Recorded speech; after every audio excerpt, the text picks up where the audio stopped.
ये गए, बोले देखो देवी जी मैंने फल लाया हूं, ये खा लो। बोले क्या होगा इससे? बोले संतान हो जाएगी। बोले कहीं फल खाने से भी संतान होती है क्या?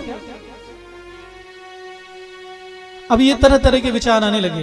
बोले ठीक है स्वामी, अब लाए हैं तो मैं खा लूंगी। कैसे खाना है? बोले पवित्रता से स्नान करके, और जब तक गर्भ रहेगा आचरण से रहना है। कभी भी स्त्री को झूठे मुंह नहीं सोना चाहिए। झूठे मुंह सोने से संतान जो है वो नष्ट हो जाती है। यदि कोई स्त्री गर्भवती है और झूठा मुंह सो जाए, बिस्किट बिस्किट खाए और सो गया, और जैसे ही सोए आपने, तो क्या होगा? काल डेरा जमा लेगा। आयु कम होती है। झूठे मुंह बाहर भी नहीं जाना चाहिए। कुछ जलपान कर लीजिए फिर जाइए। कुछ व्यक्ति चलते चलते खाते पीते रहते हैं। क्या हुआ एक बार जानते हैं? एक बार राजा था, राजा भोज। आप सब जानते हैं राजा भोज के ही नाम पे भोपाल नगरी का नाम पड़ा है। तो राजा भोज जो हैं, रानी और उसकी सखी बात कर रही थी और झूले में ऐसा झूल रही थी। अब झूलते झूलते बात कर रही थी। राजा आया, उन दोनों के बीच में आकर के बैठ गया। तो रानी को क्रोध आया। उन्होंने कहा कि तुम मूर्ख हो। रानी ने क्या कह दिया?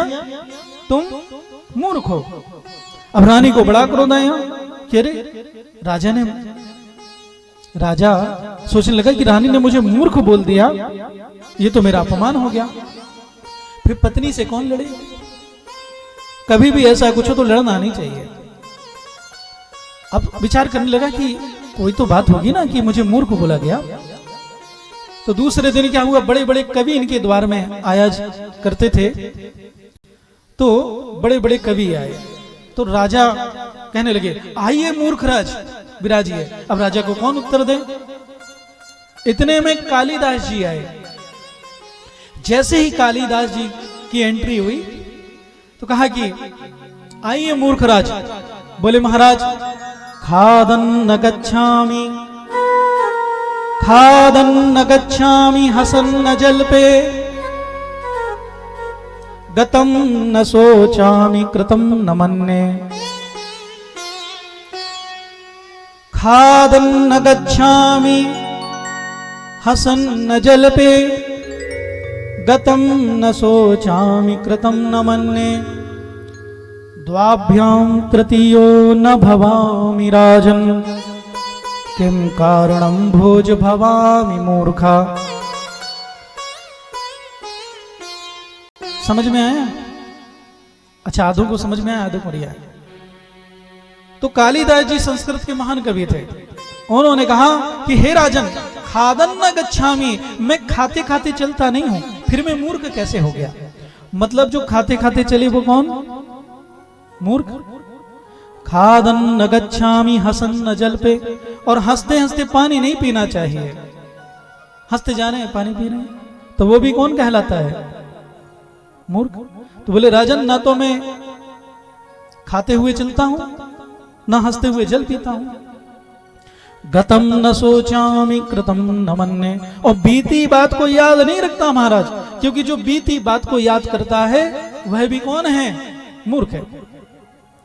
नहीं तो कुछ माताएं बहनें रहती हैं, अरे तुमने आज से 10 साल पहले यह बात कही थी, उसी बात को लेकर के अत श्री महाभारत कथा। कई बार सास बहू से लड़ती है। सास कहती है अरे दहेज में ऐसा हुआ था, हम जब बारात लेके गए थे तो ये हुआ था, और उसी बात को लेकर के झगड़ा चल रहा। कल क्या हो गया? बीती ताहि बिसार दे, आगे की सुध ले। तो बीती बातों को बिसार देना चाहिए, आगे की सुध लेना चाहिए। तो कालिदास जी कह रहे हैं आज राजा भोज से, गतम न सोचामि कृतम न मन्ये, द्वाभ्याम तृतीयो न भवामि राजन। और जहां दो लोग बात कर रहे हो वहां तीसरे को नहीं बोलना चाहिए, नहीं तो कौन कहलाता है? मूर्ख। तो किम कारणम भोज भवामि मूर्खा। तो राजन मैं कैसे मूर्ख हो गया? तब राजा भोज बड़े प्रसन्न हुए, कहने लगे आइए महान कवि कालिदास आसन ग्रहण करें। तो इन्होंने नियम बताया कि जूठे मुंह सोना नहीं चाहिए, नहीं तो यम देवता उसकी आयु का हरण कर लेते हैं। और जूठे मुंह बाहर भी नहीं निकलना चाहिए, नहीं तो आयु कम हो जाती है, या कोई भी घटना घट सकती है। फिर आप कहेंगे कि हम तो जा रहे थे, चोट लग गई, ये घटना घटी, इसलिए जूठे मुंह नहीं निकलना चाहिए, जल पी करके ही निकलें। तो उन्होंने कहा कि देखो देवी, नियम से संयम से रहना है तब संतान होगी। उन्होंने कहा ठीक है, बड़े प्रसन्न हुए। पर विचार आया धुंधले के कि यदि मैं गर्भवती हो गई तो उसका दुख होगा, और मेरा पुत्र जो है कहीं सुखदेव जी जैसे 12 साल तक रह गए तो मेरा तो पेट फड़ करके हजारों टुकड़ों में बदल जाएगा। तरह तरह के विचार आ रहे हैं मन में। एक बहन से बोला, देख बहन, मैं फल खा लूंगी, गर्भवती हो जाऊंगी। तो बोले, देख गर्भवती तो सभी होते हैं, दुख का सामना सभी को करना पड़ता है, क्या बात है तू गर्भवती हो गई तो ये तो अच्छी बात है ना, संतान सुख प्राप्त हो जाएगा। अच्छा बहन ये बता, अचानक भूकंप आ गया, जैसे भी भूकंप आया था क्या 2-3 दिन पहले, अभी बीच बीच में कितने झटके आ रहे थे। बोले ऐसे यदि झटके आ गए और मुझे दौड़ना पड़ा, तुम सब तो दौड़ के भाग जाओगी, मैं कैसे दौड़ूंगी, मर नहीं जाऊंगी। तो पड़ोसन समझा समझा के परेशान हो गई, ये माने नहीं, पड़ोसन भी चली गई। इतने में इसकी बहन आ गई, कहा कि अरे बहन सुनना, तू गर्भवती हो जाएगी, अच्छी बात है, ऐसा कर, कोई पक्का थोड़ी ना फल खाने से कोई गर्भवती होता है, तू तो ऐसा कर बहन, मेरे यहाँ संतान बहुत है, एक संतान तो गोद ले ले। समाज में 2 प्रकार के व्यक्ति पाए जाते हैं, एक तो वे होते हैं जिनकी यहाँ संतान तो बहुत है, माने खाने वाले बहुत हैं पर धन नहीं है, और किसी के यहाँ खाने को तो बहुत है लेकिन खाने वाला नहीं है। समाज में दोनों प्रकार के व्यक्ति होते हैं। तो इसकी बहन के पास संतान तो बहुत थी पर धन नहीं था। बोले देख ऐसा करना, तेरे पास धन बहुत है, बहुत सा धन मुझे दे देना, मैं तुझे संतान दे दूंगी। बोले मेरे पति को शक हो गया तो, बोले ऐसा करना, 1 महीना आएगा, कपड़े को 2-4 बल करके बांधना, दूसरा महीना आएगा और बढ़ाना, धीरे धीरे कपड़े को बढ़ाते जाना, लोग समझेंगे गर्भवती, इसने वैसे ही किया, इसके संतान का जन्म हुआ। आत्मदेव जी आए। अच्छा इसके पहले इसने क्या किया था, जो फल था ना, तो बहन ने कहा था, बहन इसका प्रैक्टिकल करने के लिए गाय को खिला दे, तेरी गाय भी तो बांझ है ना, उसको संतान हो गई तो समझ जाना। इसने गाय को खिला दिया। तो आज 2 संतानें हुई हैं, एक गाय के गर्भ से हुई जिसका नाम रखा गया गोकर्ण, और इसकी जो संतान हुई तो ये कहना चाह रहे थे कि देवी इसका नाम मैं रखूंगा, मेरा नाम आत्मदेव, इसका नाम आत्माराम होना चाहिए, आत्माराम होना चाहिए ना।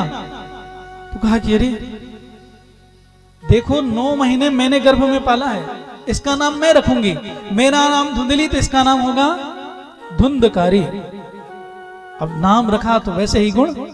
अच्छा कोई माता बहनें अपने बच्चे का नाम रावण रखती हैं क्या? अच्छा केकसी, केकई, केकई, केकई भी कोई नहीं रखता। अब इसने धुंधकारी रख दिया। धुंधकारी जो है बड़ा उत्पाती था, छोटे छोटे बच्चों कहता देखो देखो ये कुएं में शेर है, शेर है, कहते कहां है कहां है, वो जैसे ही झांकते पीछे से एक लात मारता, धड़ाम से ये गिर जाते। बच्चे चिल्लाते तब उनके माता पिता कुएं के अंदर जाते, बचा करके लाते। धुंधली को चिल्लाते कि देखो देवी तुम्हारा जो लड़का है बड़ा उत्पाती है, इसको संभाल के रखो, नहीं तो एक दिन जो है तुम्हें दुख देगा। ये बच्चे का पक्ष लेकर के लड़ने लगते, इसलिए बच्चा यदि गलती करे तो उसे डांटना चाहिए, ऐसा नहीं कि लड़ने लग जाओ।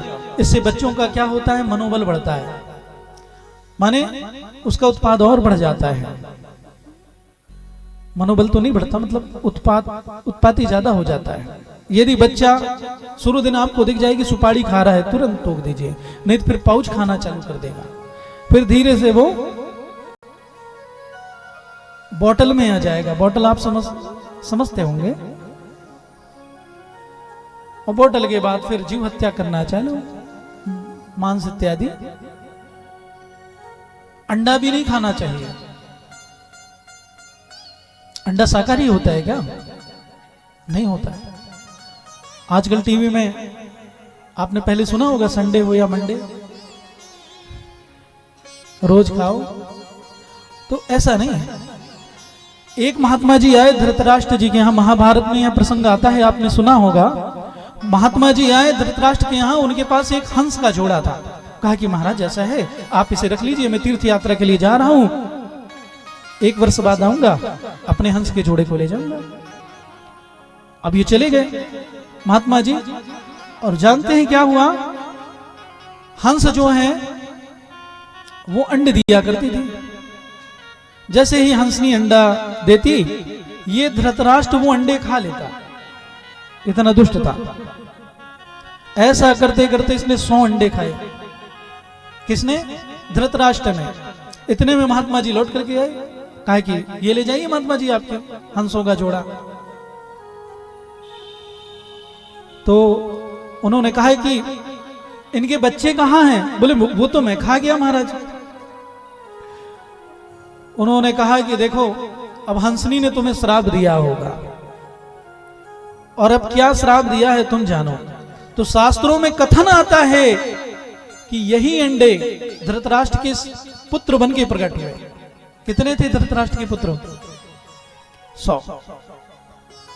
ये वही अंडे थे, और एक एक करके सभी मृत्यु को प्राप्त हो गए।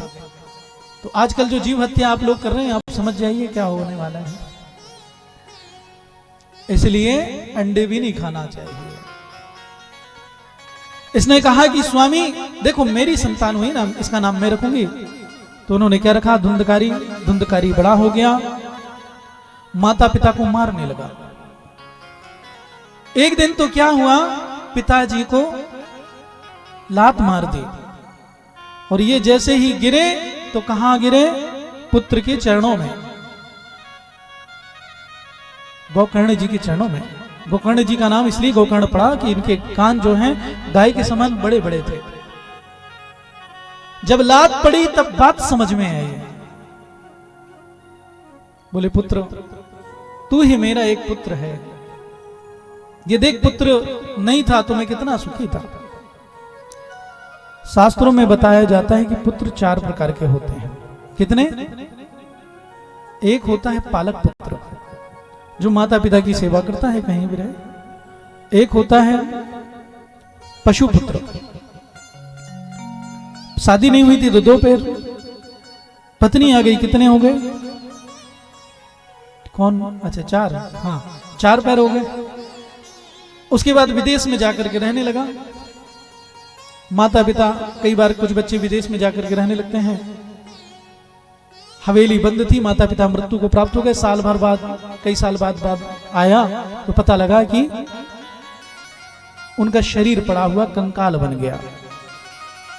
1-2 बार ऐसी न्यूज आपने सुनी होगी। और धन इतना था, करोड़पति थे। इसलिए यदि आप सौभाग्यशाली कि आपके पुत्र विदेश में नहीं है। तीसरा होता है शत्रु पुत्र, माता पिता को मारना, दंड देना, तो वो कौन है? शत्रु पुत्र है। मुख से अपशब्द बोलना। और चौथा पुत्र होता है ऋणी पुत्र। ऋणी पुत्र माने कर्जदार पुत्र, कि पिछले जन्म का कोई कर्ज था, वह आया, आने के बाद आपने उसकी सेवा की पुत्र की, और कर्जा छूटा, अपना कर्जा लिया और चला गया। 4 प्रकार के पुत्र होते हैं। तो बोले पिताजी, ये शत्रु पुत्र है तुम्हारा। बोले अब क्या करूं? बोले पिताजी भगवान का भजन करो आप, बस अंत समय में वही काम आएगा पिताजी, क्योंकि जगत में कोई भी परमानेंट नहीं है। कि जगत में कोई न परमानेंट, जगत में कोई न परमानेंट।